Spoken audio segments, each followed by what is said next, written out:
All right, so I'll keep it quick. A couple weeks in, we're getting closer to where we need to be, but I'm pleased with the effort. Really pleased with the way these guys show up every day and work.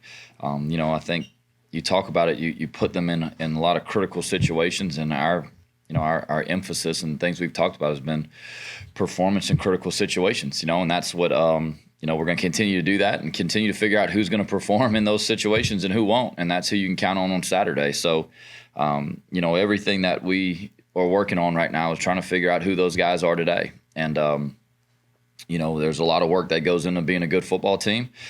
What we want to do requires more. So we're working at a high level. These guys are working really hard, and our coaches are demanding it out of them. So, we're kind of in the same boat as everybody right now. You're trying to figure out who those guys are that you can depend on Saturday nights. And the thing that you preach to them over and over again is if you want your name called on Saturday, then you better come through, during fall camp and every day that you've got practice. So it's been really good. A lot of really good competitive, position battles and, backup spots, playing time, all that stuff. So it's been fun for sure. What did you learn the most, or who made anybody do anything that made an impact in the first scrimmage? In the first scrimmage, I thought we operated really well as an offense. I think when the quarterbacks play well, that helps a lot. And, Ben Chandler and Daniel Bill all played really well. So, I think they're making good decisions in the RPO game. They understand the issues. They're getting rid of it. Offensively, I thought we made some pretty good plays. In the receiver spot, I thought our running backs ran the ball well. They're where they're supposed to be. We did have a couple balls in jeopardy there in the red zone that, at quarterback you can't do. Kind of throw it right to them, which that is something that, absolutely that's the difference in winning and losing, right? We've talked about all these close games. When you get down there, it's going to be hard enough. You got to cash in. Defensively, we had some opportunities at turnovers and didn't cash them in. That's a problem, right? That's something that you got to do because you see the way that turns, the tide of a game. So, I don't know if there's anybody, one person I would say, that stood out and changed the, scrimmage. But I was pleased with, with our guys on offense, and I thought defensively made some stops down there in the red zone when we needed to. And it was a lot of field zone specific stuff. So we're kind of on the plus side of the field a little bit more than just a normal, open field scrimmage. So the defense was in some tough situations, a start at the plus 35, a start at the 50, things like that. But I think that's good. When you get down there, it doesn't matter. 20 to 20, those yards really in football, people are going to get yards. It's bowing your neck and stopping them in the red zone. We got some good stops, so I thought that was good. I think it was a combination of pressures, making you have to get rid of it early. Some good plays on the back end. Lorenzel Dubose made a couple nice plays on man-to-man throws in the red and gold area, which was huge for us. As a potential third corner, kind of in that deal. And then defensively, I think we didn't tackle as well as we want to. In the first scrimmage, which a little bit frustrating because we thud every day, and that's the idea. So you don't know if you're doing a really good job of breaking tackles or you're not doing a great job of making them. But either way, that's something that we've been addressing, since that scrimmage.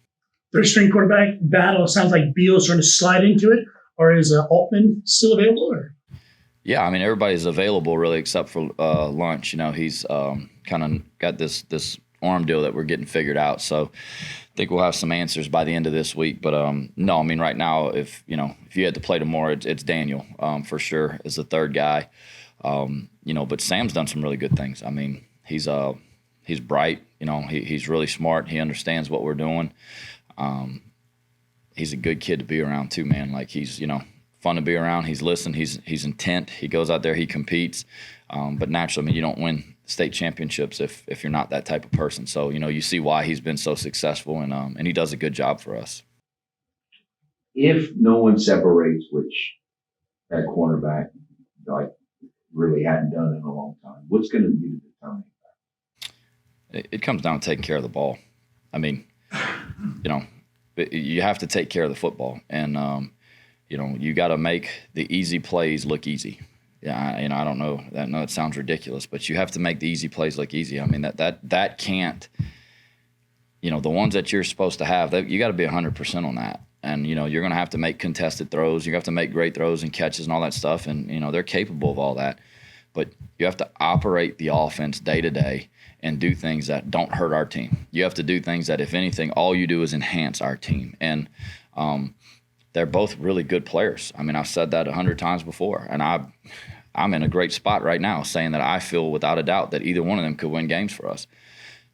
My job is to say who is playing the best, taking care of the ball the best, and making the best decisions to make our team play better.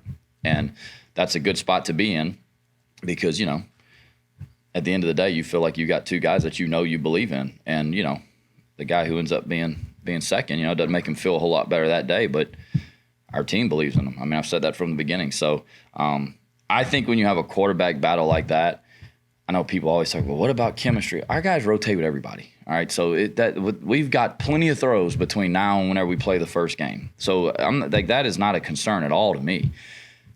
When you have a battle like that, everyone on your team looks at the quarterback, right? The most important position in everyone's eyes, right? And you got two dudes that we all believe in that are battling their tails off day in and day out.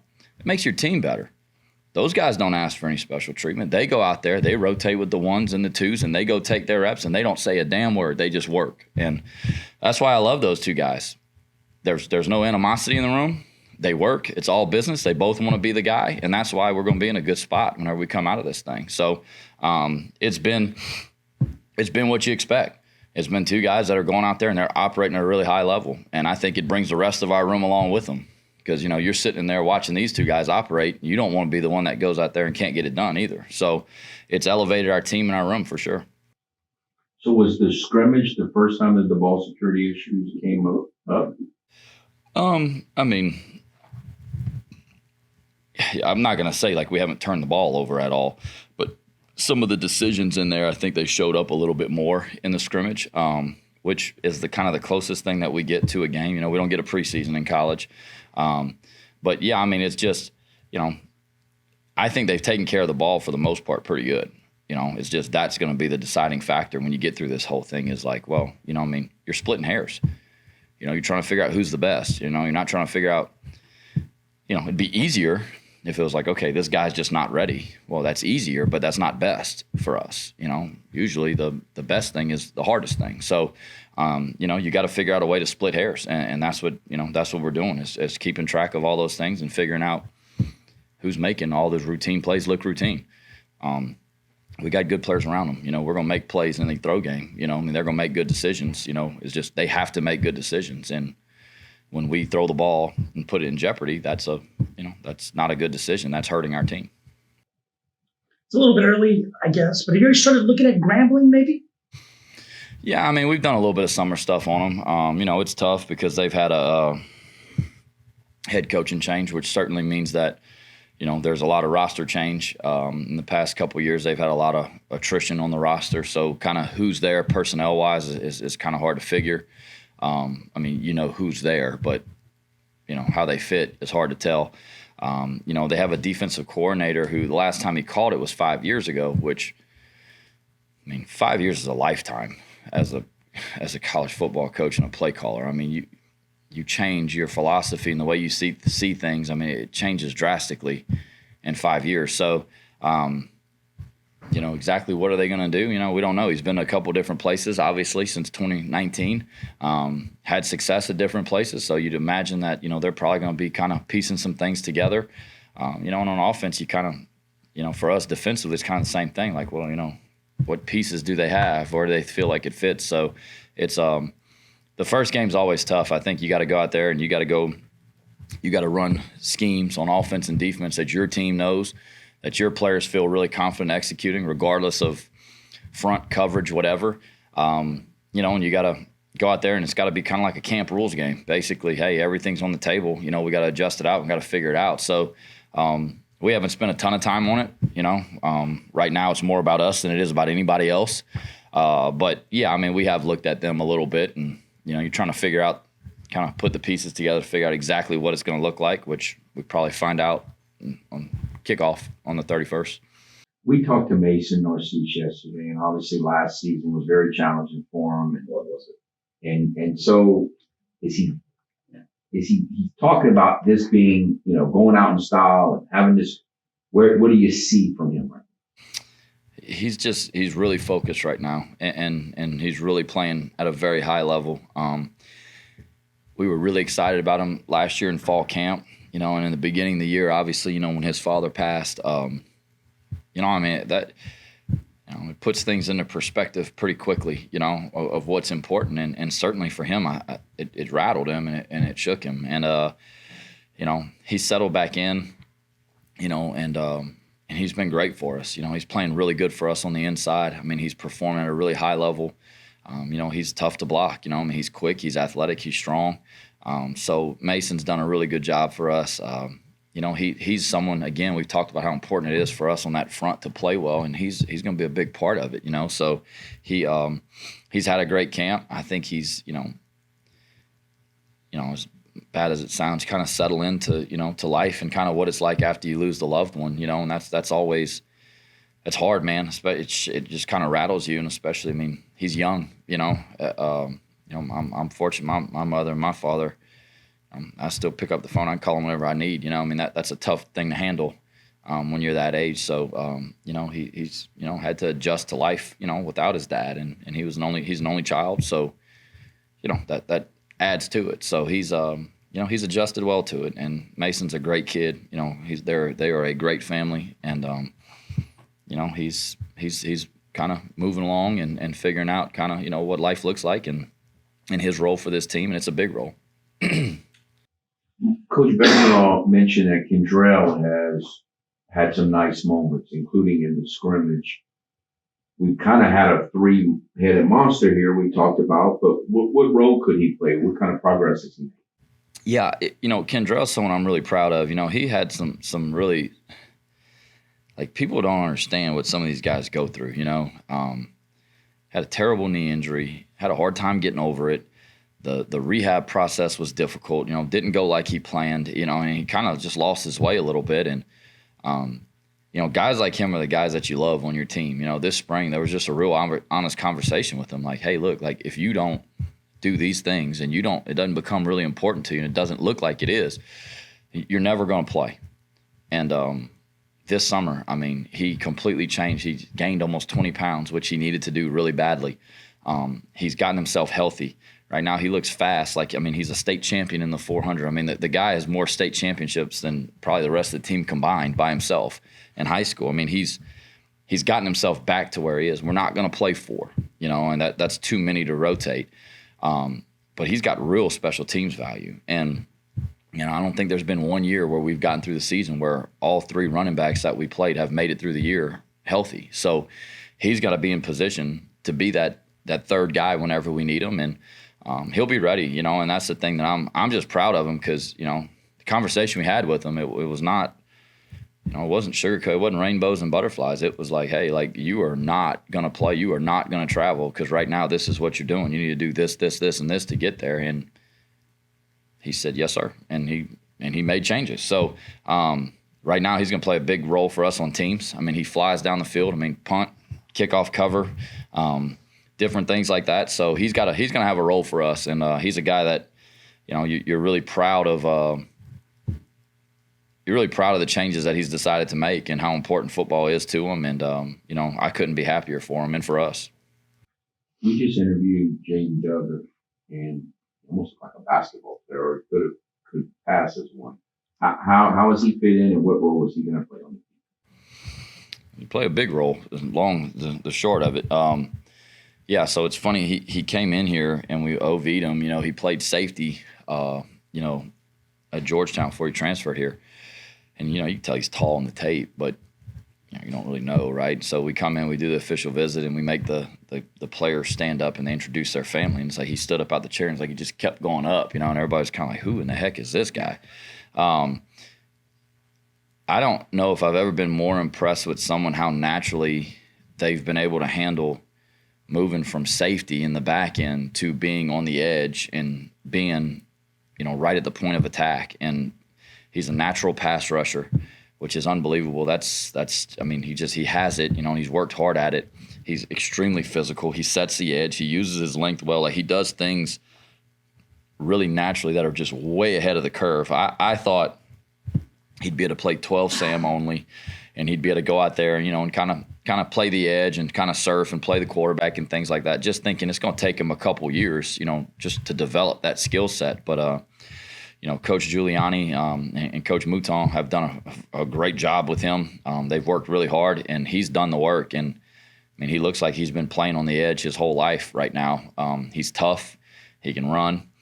He's really smart. He communicates very well. If y'all talk to him, he smiles and, this nice guy. He's got like an alter ego when he goes out there to practice. It's like it's off and he's all focus. And, you kind of love that about him. It's like he flips the switch and he goes out there. He's a different person. So I've just been incredibly impressed with how easy that transition looked, 'cause it's not. And he's made it look really easy. So he's gonna be a big part of it for us. And he's, dynamic player on the edge, got a lot of value. I mean, obviously with his history, he can cover, he can drop. He's really good in drops, understands coverage, understands where he fits. But I've been just really impressed with his physicality on the edge.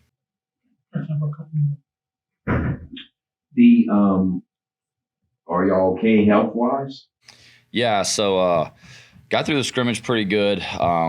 Lance Lejean rolled up his ankle a little bit. He had a pretty good day, but I think he'll be back a little bit today.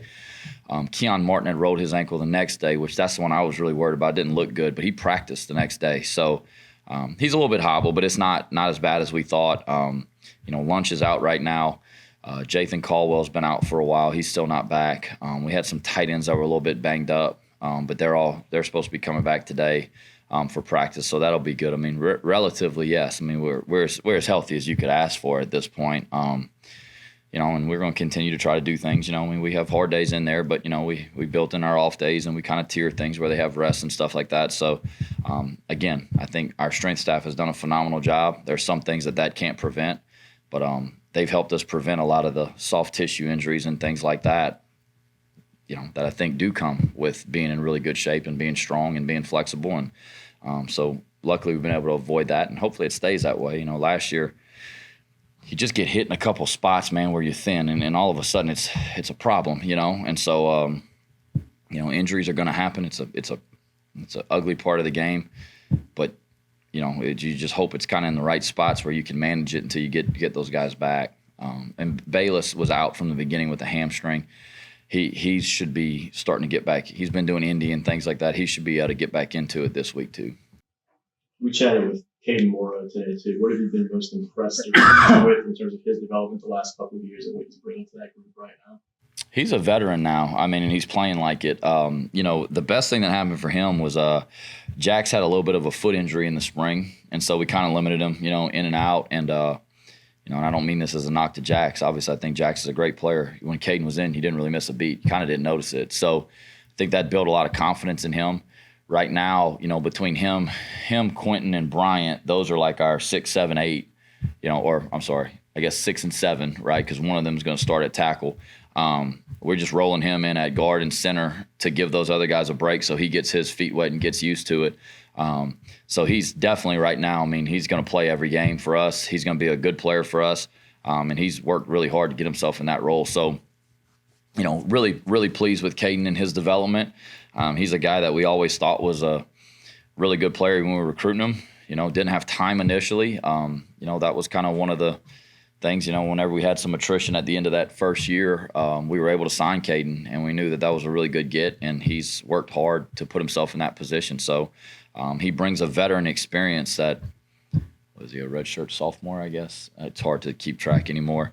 He's a redshirt sophomore, but he's a veteran, and I mean, he'll be ready to go play, and he'll play well for us. Is there a leader, anybody taking the lead at right tackle? I'd say that's day to day. I think both those guys are going to play. Regardless of, whenever we get to week 1, who's going to run out there first, they're both going to play. They both flash at times. They both do some great things, and at times they both kind of, stand out the wrong way a little bit. So they're competing. They're competing their tails off right now, and that's what you want. So it's making us better. But both those guys need to play, deserve to play. They will play. John Bragg is someone who's been like a really bright spot for us, in here on the offensive line. I mean, he's got a lot of athletic potential. we're going to get King back here pretty soon. He'll start working his way back into it.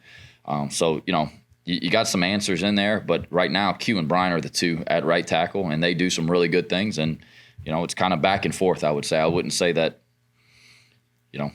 it's probably flip a coin day to day, who's going to play a little bit better, which is not a bad thing. It's not like they're both playing terribly, that's not the issue.